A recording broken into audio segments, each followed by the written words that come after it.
Well, what a week it's been for us Newport County fans. We have got something a little bit to lighten your mood now.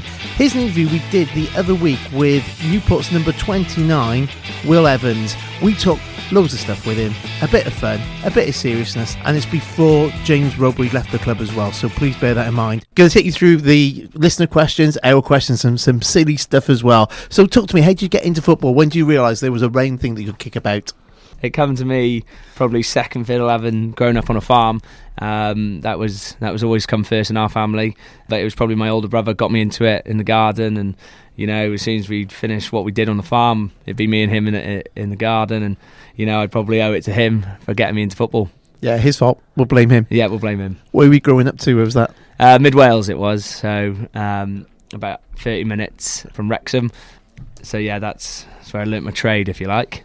I started with a junior side, probably about 10 mile from me.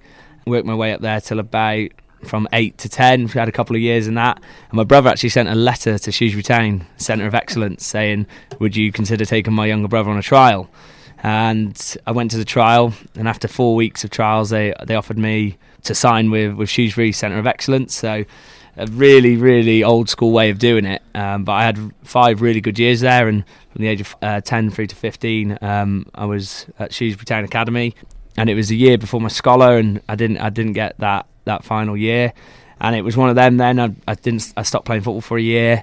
It hurt me, that did. It took, it sent me back a little bit, and then at the age of 16, I joined my local footballing team, who were playing the lowest division of the Welsh football pyramid. So from the age of 16, 17, I had a year there where I played football with both my brothers, and it was local farming lads in the area, and we'd all just come down together, and it was that proper traditional, played a game, everyone goes to the pub afterwards, and that's all it was. And after my first year there, I got some interest from Caersus Reserves, so I went there for a year. I think I scored 32 goals in that year, and signed for the first team the following year.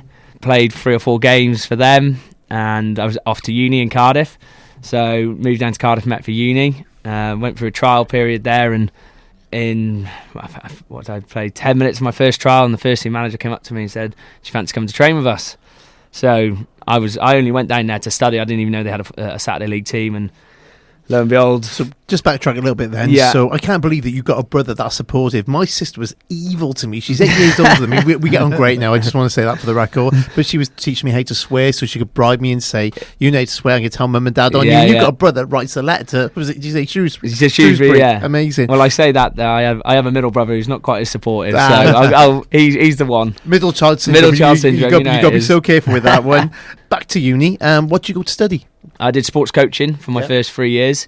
What was the ambition at that point then? Was it football, or did you have something else in mind? No, like I said, I didn't know they had a Saturday League team, so it was going down and living the uni life, get a degree behind me, so it makes me a little bit more, I suppose, add a few more strings to my boat, really. Always enjoyed my coaching side of it, so I did a lot of coaching in the academy whilst I was there. And then by the time I got to my 4th year after I graduated, I looked to go to do my teacher training, to my PGCE, and for a year I actually worked in Llanwer in high school. Yeah. So I did a year there in the behavioural unit, and I've learnt so much from that, so much so that I didn't want to do secondary school teaching. So I actually went in my 5th year to Cardiff Uni and did my lecturing degree, so a qualified teacher as well. And then COVID came in during that.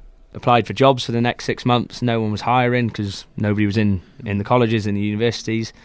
And carried on playing. I actually moved because I moved back home because of the COVID. Signed for Ballatown, local to me, and yeah, the last 2 years I had 2 successful seasons, and that brought me to where I am now.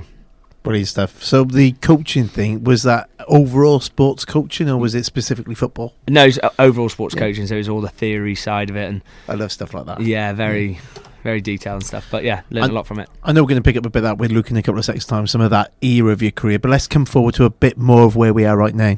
You've joined Newport County. How did that come about, and what was it about Newport County that attracted you to them? So I played I was selected for the Wales C versus England C game up in Carnarvon. I think that was March time, and it was a game where I felt it's happened previous to players who've played in that fixture that there's potential for a professional move, and I don't know what it was on the day, but everything fell for me, and luckily enough, popped there with 2 goals. We got the win, and within the next week or so, my phone hadn't stopped buzzing, and Newport showed a little bit of interest, along with a couple other teams. But James rung me, James Roby rung me, and he said, "How about you come down to Newport and we'll have a chat, and you can meet the sporting director and we can go through a few things." So I came down to Newport, met him, Darren Kelly, Carl, and from the moment I left that conversation, what they could do for me, I felt would be more beneficial than anyone else. And because I knew the area as well, I'm obviously familiar with Cardiff, it was a bit of a no-brainer for me. And the two married up real well for me. I knew it would suit me as a player and suit me as a person, being in familiar surroundings. So what was the sales pitch? What did James and Darren say to you? They were just saying how they could improve me as a player. They knew what I could bring to the team, but they're saying what I could work on that could develop myself and help the team going forward. And I just felt there was a bigger picture to it than just we're signing you to be a professional footballer. We're here to develop you. We're here to continue your career. We want to progress, and that for me was it worked well for me. How different was what Newport County did to other clubs, the way they sold the club to you? I think James straight away was, come down and meet. Let's not do it over the phone. Let's meet face to face, and you instantly get that personal connection straight away. He's really impressive face to face. Really impressive, yeah. And you can't say that the gift of the gab. What he said was very detailed. You can tell he's very precise in how he works. You can tell himself and the team around him have looked into what I can bring, and the way that attracted me was it just suited me down to ground. And it was more on a personal level. He looked about the holistic of me, not just as a player, as a person, what I could bring, what I can offer, and that really stood out for me. Yep. Yeah, so my question is a bit of a fun question. I believe you have 2,000 cattle. Yeah. So how does it compare? What's easier or harder, looking after 2,000 cattle or battling with League 2 defenders every week? First of all, kudos for the research. Very good, very good. There's more to come. There's more to come, I'm sure. What's harder? At times when you're playing against some of these centre halves, they feel like the same size, and they kick the same as well. Yeah. But no, I mean, it's definitely more demanding for 90 minutes. For 90 minutes you've got to put up with a defender, whereas a cow you've got to deal with it all day. So yeah, I'll give a bit of credit to both. Cool. Going back to your time at Ballertown, obviously they was in the Europa League qualification round. They drew Standard Liège, huge team in Belgium and huge European pedigree. What was that like? Because I believe the fixture was reversed. You were drawn at home, but then because of the COVID, it was away. Yeah. So I remember the draw came out, and the one team we wanted was Standard Liège, and we wanted them away, but we happened to draw them at home. And I think it was agreed between the two owners. Standard Liège said they would pay for the flight for us to come over to them. And it was an absolute no-brainer for a club like Bala from small little Wales. It was an opportunity we couldn't miss. Unfortunately, it was during the COVID, so we didn't have the fans and stuff. But walking out into an arena like that, and I call it an arena more than a stadium, because you've got 4 corners of the stadium all covered, all circled off, and I'll never forget the sound system there. The sound system was unbelievable. When they're saying the names out on the tannoy, I was thinking, wow, this would get a real taste for, like you said, a massive club who've been in European competitions over the past years. But yeah, that was really special, really, really special. What's it like playing in Europe? It's different. I mean, how do I sum it up? I suppose a lot of people now at Newport can't say they've played in the Europa League. I'm not saying it's the qualifying round, the group stages or whatever, but it's still the qualifying rounds of the Europa League, one of the biggest club competitions in the world. So it's definitely something that it's really impressive to have on your CV. Really enjoyed playing in it, and you come across some big teams from across the world. What have you learnt since becoming a League 2 player? Yeah, it's a good question. I mean, I find it very demanding, obviously, going from once a week training to in every day. Is the training side something you enjoy? Because I've heard players either like it or not like it so much. For me, I love it. It's you're playing football, you're learning, you're developing, you're playing with mates. Like, for me, I don't see how people can't love it. Ever since you were a kid, you dream to be a professional. and that comes with the training, the recovery side of it, the travelling away, staying over. That for me is what being a professional is all about. Being part of the team and a squad. So it's like I said, it was a dream come true when the opportunity came. Yeah, because there's one thing I noticed. It was in the Forest Green EFL Trophy match. I don't know if you remember this, but it was something because I was in the compete stand in the press area. There was no fans in that side, and I could hear James coaching you a lot, especially during the first half. You mentioned that on the show, didn't you? I did, Yeah. yeah. Has he been doing that throughout the season for you? Yeah, it's something that he does. I mean, you see a different perspective from the sideline to how you are on the pitch. So he may see something, whether I'm trying to close down a defender, maybe I need to come from a different angle, and he'll give us that information. Obviously, with 10,000 fans, it's a lot harder to hear. Yeah. But yeah, he likes to give lots of information on the pitch, and do you know what I mean? It's going to be beneficial to us because he can see it from a different perspective. I did say that you probably were hearing James Robury's voice in your sleep that night.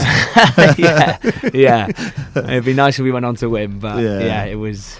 Yeah, you can hear him from the sideline. Got a couple of listener questions for us. Looks like kick off with this one.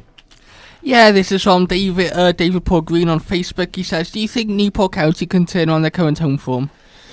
Yeah, absolutely. I mean, from the games that we've played, we've always been in and around it, and it's been maybe a lapse of concentration or an unlucky or an avoidable mistake, and it's just tweaking little things, myself included, just to ensure that we stay concentrated for. It's not a 90-minute game; it's a 49 minutes the first half, another 50 in the second half. You're talking 100-minute games, and it's just those key moments in games where you have to stay switched on. Like, the boys give absolutely everything to try and get this right for the club, for the manager, for the fans, for the team, for the city, and it's, believe me when I say it, we're real close to making it click. And I thought the Leyton Orient victory can make us kick on, and yesterday evening's game, at the end we've had a chance. We've had a chance in the first half, and we've defended so well.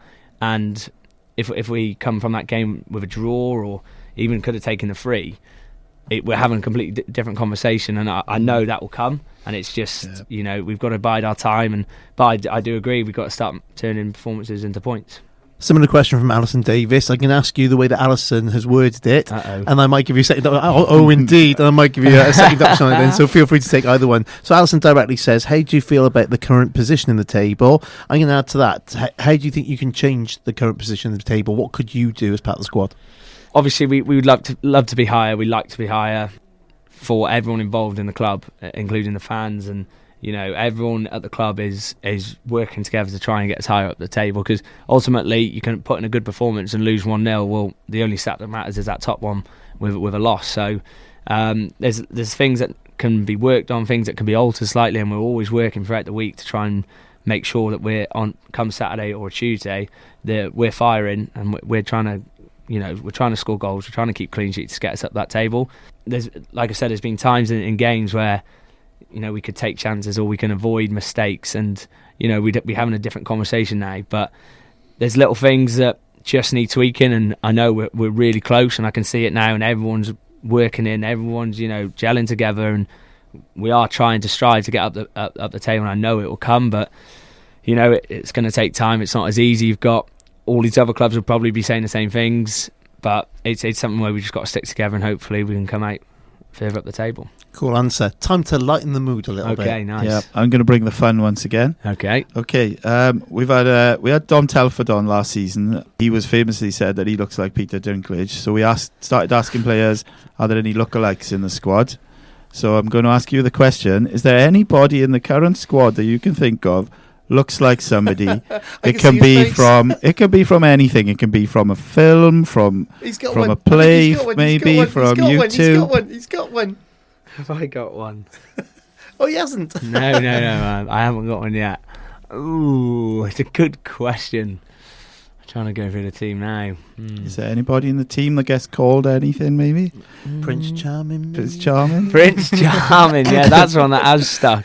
We done that on the first, week or so that came out. Yeah. And if you didn't know already, we're talking about Declan. But one thing that he does that makes him even more of a Prince Charming, he flicks his hair from left to right and brushes his hair. Is that natural, or is that... It's probably a habit. I remember when I was growing up, Justin Bieber used to do it and flick his hair, and I think he's just stuck with it. If I'm honest, I'm just dead jealous that I haven't got any hair. That's my problem. Luke, what have you got? You mentioned earlier about scoring 2 goals for the Wales C game. What was that like? What was that like representing your country?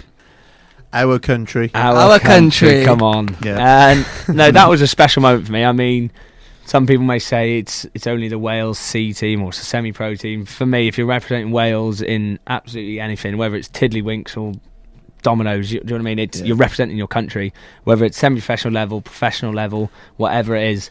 And for me, to do it for your country is a special feeling. And, you know, being part of that camp, then playing and then scoring, then contributing to a win, that feeling it was very special. So how does it come about?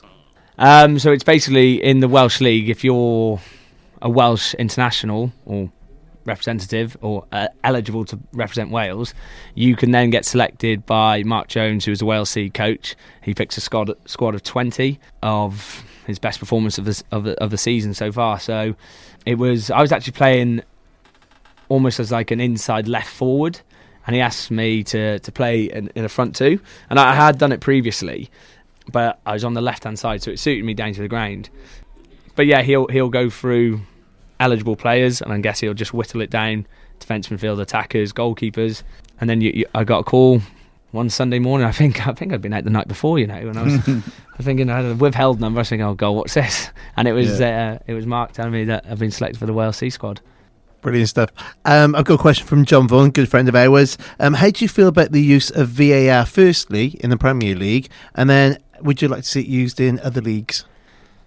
It's a sticky on the VAR. I mean, and you're allowed to have your opinion. Yeah, exactly. I mean, when it goes against my team, I don't like it. When it works for them, but you're not allowed to have that opinion, 'cause that's obvious. What team are you talking about?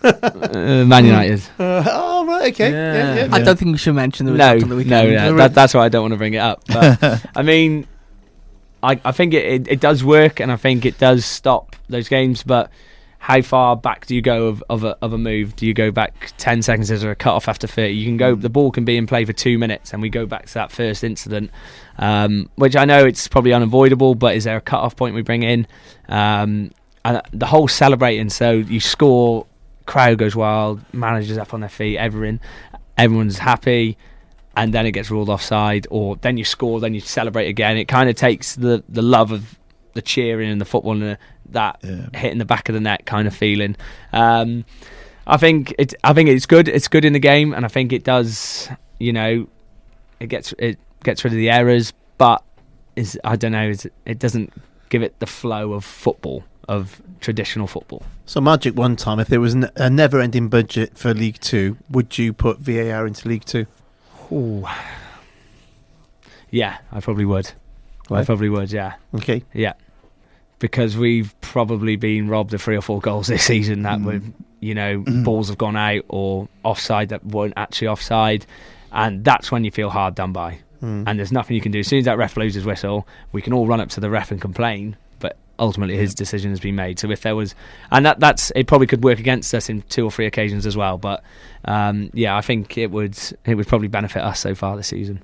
Yes, I've got another listener question. It's another fun one you'll be pleased to know. Who do you think would survive the longest in a zombie apocalypse out of the first team? Good question.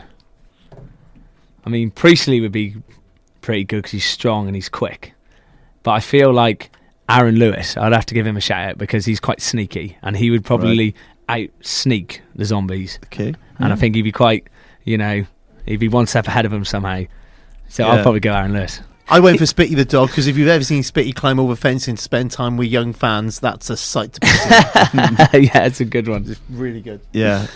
This is a bit of a mean question. Who would be the first person to be killed in a zombie apocalypse? First? Who's going first? You don't have to answer if you don't want to. No, I'll answer that. No worries. Cool. Who would be the first? I'd probably say Sam Bowen. Sam Bowen? Yeah. Okay, why? He's away with the fairies. He's away with the fairies. You sometimes shout him out, Sam. He's just not looking, or he's on his phone or something. I think he would just be like, Sam, there's a zombie behind you. Like, what? And before you know it, he's gone. Yeah. So I'll go Sam Bowen. Luke's got a job because we don't pay him because we're Okay. tight. Yeah. So Luke's been in his job for 3 weeks now, and he needs your advice. He's about to get his hands on his first dirty pay packet. So, one, what advice would you give Luke on spending some of that money?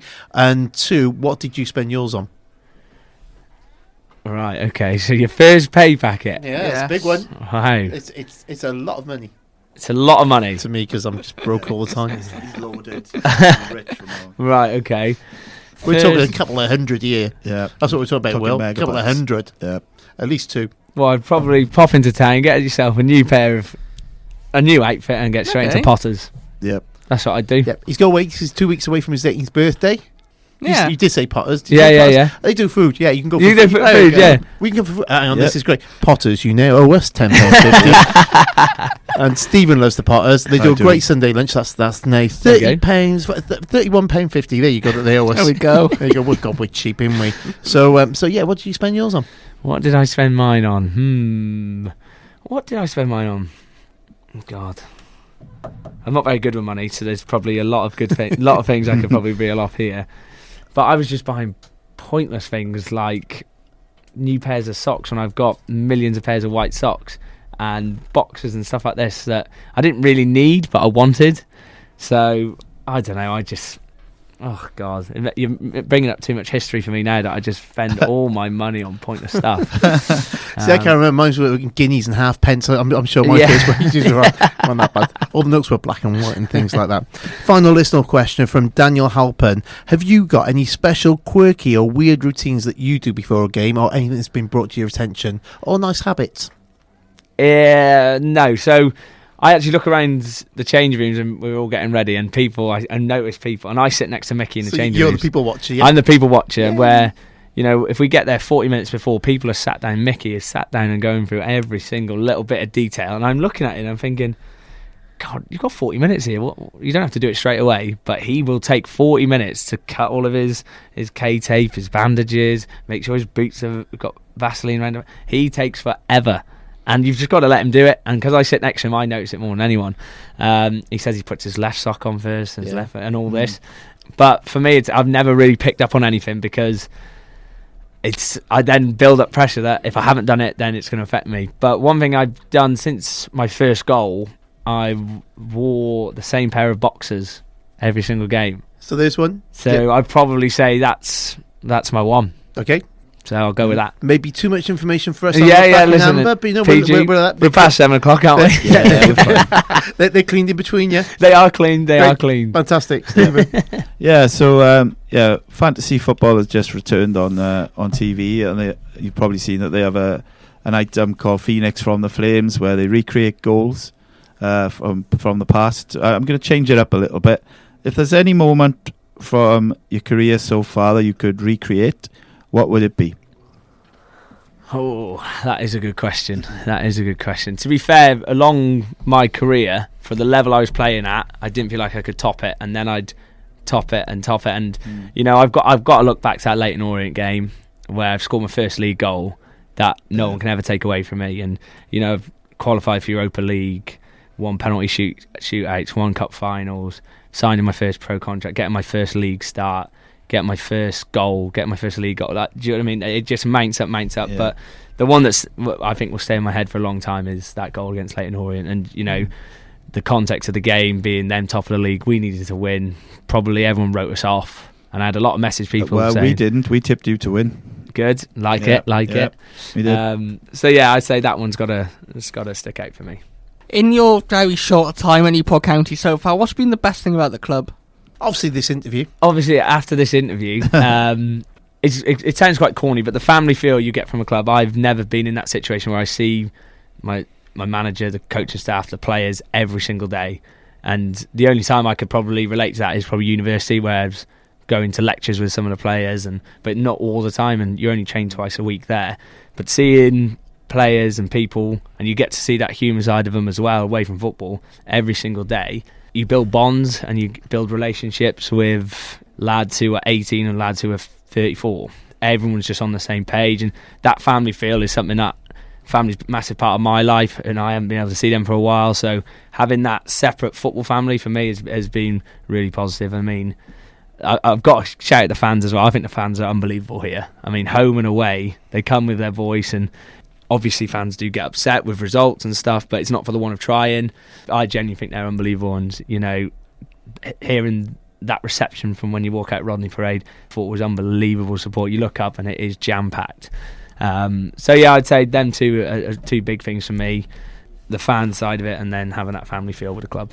Brilliant. You take it easy now and breathe, because it's now our turn to gift you. So we got no money. We're a bit broke. That's the way it rolls when you do community stuff, yeah?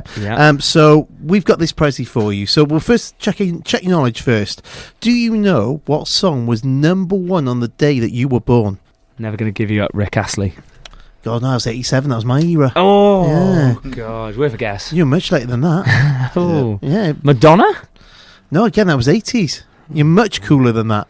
Westlife? Much cooler than that. Westlife. Right era, though. Are you ready? Go on. So, and this is good, because this is a song that Newport City Radio plays, because we play music. Yeah. So this was number 1 on the day that you were born. Any ideas? I know the song.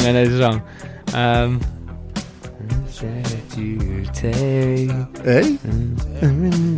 This is good. It's Puff Daddy, Faith Evans, and I'll Be Missing You. That was number 1 on your birthday. So every time we play that song, we're going to do so in your honour going forward. I love it. Just because you've been a really good sport doing this, and thank you. We appreciate it. Or you could have it as a ringtone now on your phone. Yeah, you can pop in your ringtone. Yeah. You've got a story behind that, man. There So we we've are. got that as your ringtone. Well, it's just the song. We've had some howlers over the years, haven't we? I've got a particularly bad one, haven't I, Stephen? Yes, you have. Yes, Gary Glitter. Right. Yeah. Just I'm only saying that because mine's cool. Mine's Space Oddity by David Bowie, which I Nice. love. So, what's your one? Can you remember? Soon to be 18. I can't remember. Let me have a quick Google whilst you wrap up the interview. Well, thank you so much for coming and spending time with us. We really, really appreciate it, and thanks for being a good spot on that as well. It's going to take him too long. We'll let you know. We'll Google it after the show. Yeah. Should we give? We're doing this. Should we give Will a nice? Eric Pritz called me. Thank you. Oh, Eric Pritz called on me. Which Wow, that is a proper tune. That is a banger, isn't it? Banger. And a good music video. And a song that we play on it. Good. Yeah, Love it. not until he's over 18. No, I know PG, he's only PG. 16, but PG. we're protecting him away from that level of filth. It's not. It's a nice video. There you go. So there you go. Will, thank you very much, mate. Good to speak to you. Take it easy. No worries at all. Thank you.